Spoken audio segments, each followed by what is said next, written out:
Morning student, class third में आपका स्वागत है। आज हम पढ़ेंगे, कल हमने पढ़ा था भाषा। भाषा क्या होती है?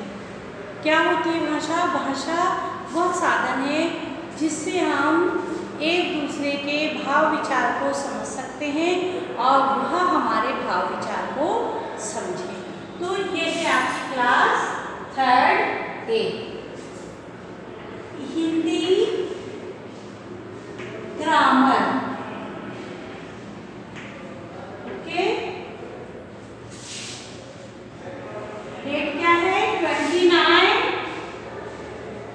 डेट है 29 जुलाई 20। आज कल हमने पढ़ा था भाषा और भाषा के भेद। कौन कौन से? पहले मौखिक भाषा, मौखिक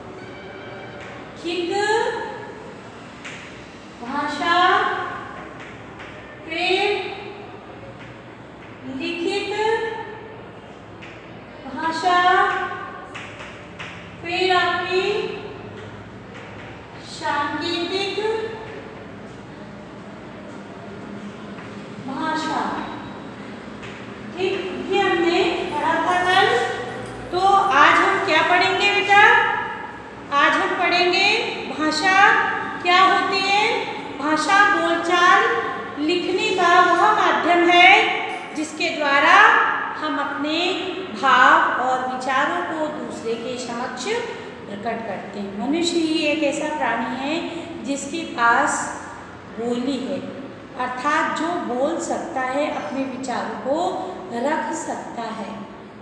जैसा कि आपको पता है कि बोलने से ही बालक छोटे से ही अपनी बात को कहना सीख जाता है, क्योंकि वो उस वातावरण में पलता और बड़ा होता है।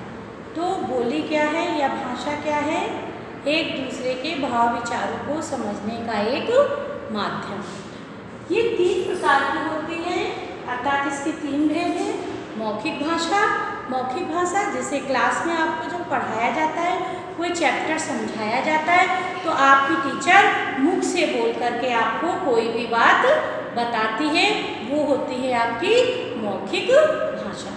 अब हमारा लिखित भाषा, अर्थात लिख करके अपने विचारों को व्यक्त करना। जैसे क्लास में आपको लेसन समझाने के बाद मौखिक रूप से उसको लिखित करवाया जाता है आपकी कॉपी में। लिखित भाषा का मतलब होता है कि आपके पास वो चीज़ काफ़ी दिनों तक सहज कर आप उसे रख सकते हैं। इसलिए लिखित भाषा का महत्व समझा गया कि लिख कर के यदि हम कोई बात कहते हैं तो उसका महत्व अधिक बढ़ जाता है। अगला है आपका सांकेतिक भाषा। जब हम अपने मन के भाव और विचारों को किसके द्वारा व्यक्त करते हैं? संकेतों के माध्यम से, इशारों के माध्यम से। तो वो हुई हमारी सांकेतिक भाषा। जैसे पुलिसकर्मी द्वारा संकेत देना, हाथ देना रुकने के लिए या गाड़ी रुकने के लिए हमारा हाथ देना। अब हम पढ़ेंगे मातृभाषा। आज हमारा टॉपिक है मातृभाषा। क्या होती है मातृभाषा? शिशु अपनी माँ से जो सीखता है, छोटा सा बच्चा जब घर में जन्म लेता है तो वो एक एक शब्द को धीरे धीरे बोलना सीखता है। जैसे माँ, पापा, दादी, बाबा आदि शब्दों को वो बोलता है। धीरे धीरे कुछ वाक्य भी वो बोलने की उसकी आदत बनती है। तो हम जब बालक हमारे यहाँ हिंदी भाषी वातावरण में जन्म लेता है तो उसकी भाषा, मातृभाषा कौन सी होती है? हिंदी होती है। तो वो भाषा जो बच्चा घर से सीखता है उसे हम मातृभाषा कहते हैं। और माता से सीखी हुई भाषा ही उसकी मातृभाषा कहलाती है। जैसे यदि कोई बच्चा विदेश में जन्म लेता है तो उसकी मातृभाषा कौन सी होगी? इंग्लिश, क्योंकि वो उस वातावरण में रह के इंग्लिश बोलना ही सीखता है। अगर वो गुजराती परिवार में जन्म लेता है तो गुजराती भाषा उसकी मातृभाषा कहलाएगी। तो आप जानते हैं मातृभाषा कौन सी होती है? मातृभाषा वो भाषा होती है जो बालक अपने घर में रह करके सीखता है। अर्थात परिवार व माँ से सीखी भाषा को, परिवार व माँ से सीखी भाषा को मातृ भाषा कहते हैं। क्योंकि अगर बच्चे ने हिंदी भाषी परिवार में जन्म लिया है तो अब उसकी मातृभाषा हिंदी होगी। हमारे भारत में अधिकांश सभी बच्चों की मातृभाषा लगभग हिंदी ही होती है। अब देखिए हम पढ़ेंगे आज लिपि क्या होती है। लिपि, लिपि क्या होती है? भाषा को लिखने के लिए कुछ विशेष चिन्हों का प्रयोग किया जाता है। इन विशेष चिन्हों को ही हम लिपि कहते हैं। लिपि शब्द का अर्थ होता है लिखावट। लिपि का अर्थ क्या है? लिपि का अर्थ है लिखावट, अर्थात लिखने के लिए कुछ विशेष चिन्ह। जैसे हमें लिखना है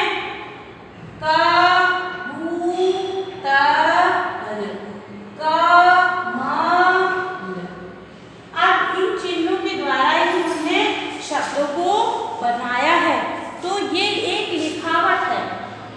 इन चिन्हों को ही हम क्या कहेंगे? लिपि।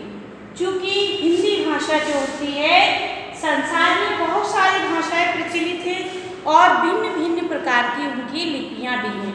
जैसे हिंदी भाषा की लिपि कौन सी है? देवनागरी। हिंदी भाषा की लिपि है, हिंदी की लिपि देवनागरी लिपि में हिंदी लिखी जाती है। उसी प्रकार से अंग्रेजी भाषा, अंग्रेजी भाषा की लिपि कौन सी है? रोमन। और संस्कृत, चूंकि संस्कृत भाषा हिंदी भाषा से ही, संस्कृत भाषा से ही हिंदी का अवतरण हुआ है, अर्थात हिंदी भाषा ने संस्कृत भाषा से जन्म लिया है, इसलिए इसकी लिपि भी कौन सी होगी? देवनागरी। देवनागरी। ठीक उसी तरीके से गुजराती भाषा भी हिंदी भाषा का रूप है, तो इसकी लिपि भी क्या होगी? देवनागरी लिपि होगी। जितनी भी हिंदी से संबंधित भाषाएं उन सबकी लिपि देवनागरी होगी। पर पंजाबी भाषा कुछ अलग है। पंजाबी भाषा की लिपि है मुखी लिपि। ठीक है, अब हम इसमें आज पढ़ेंगे कि व्याकरण क्या होता है। हमने लिपि पढ़ी, व्याकरण, क्योंकि हम व्याकरण ही पढ़ रहे हैं, व्याकरण के ही अंतर्गत हमने भाषा पढ़ी है, उसके भेद पढ़े हैं। अब हम पढ़ेंगे लिपि। तो लिपि क्या होती है? लिपि भी हमने पढ़ ली है। लिपि क्या है? भाषा को लिखने का एक तरीका, उसे हम लिपि कहते हैं। आपको मालूम है कि भारत में कई भाषाएं बोली जाती हैं, जैसे उर्दू है, मलयालम है, तमिलनाडु में तमिल, महाराष्ट्र में मराठी, और कश्मीर में कश्मीरी, गोवा में कोंकणी, गुजरात में गुजराती, राजस्थान में राजस्थानी, और मध्य प्रदेश आदि में भी ये सब भाषाएं बोली जाती हैं। हिंदी या फिर वहाँ पर कौन सी भाषा? राजस्थानी भाषा का भी मेल जोल मिलता है। तो हमारे यहाँ पर प्रदेश के हिसाब से भाषाएं भी अलग अलग हैं। जैसे आपके नोट पर 15 भाषाएं अंकित होती हैं। पहले 13 थी, अब 15 भाषाएं आपके भारतीय मुद्रा पर अंकित की गई हैं, जो भारत में मेन रूप से प्रचलित हैं। अब हम पढ़ेंगे व्याकरण क्या है। जिस प्रकार हम सड़क पर चलते हैं और वहाँ पर कुछ नियम होते हैं। क्या होते हैं? सड़क पर चलने के कुछ नियम बनाए गए हैं। उसी प्रकार से व्याकरण के भी, व्याकरण हिंदी पढ़ने के लिए व्याकरण का ज्ञान होना भी अति आवश्यक है। अगर हम उसका पालन नहीं करते नियमों का, सड़क के नियमों का, तो दुर्घटना होने का डर रहता है। उसी प्रकार से अगर हम हिंदी भाषा के नियमों का पालन नहीं करते तो हिंदी भाषा में अशुद्धियाँ आ जाती हैं। उन अशुद्धियों को, त्रुटियों को दूर करने के लिए व्याकरण का ज्ञान अति आवश्यक है। तो व्याकरण क्या है? वह माध्यम है जिसकी सहायता से हम भाषा को शुद्ध रूप से लिखना, बोलना और पढ़ना सीखते हैं। उसे हम कहते हैं व्याकरण। क्या है व्याकरण? जिसकी सहायता से भाषा को शुद्ध रूप से लिखना, बोलना और पढ़ना सीखा जाता है। उस शास्त्र को ही हम व्याकरण कहते हैं। तो आज हमने ये लेसन पूरा रीड कर लिया है, समझ लिया है, और आप लोग इस पाठ के क्वेश्चन आंसर करके मुझे दिखाएंगे। धन्यवाद।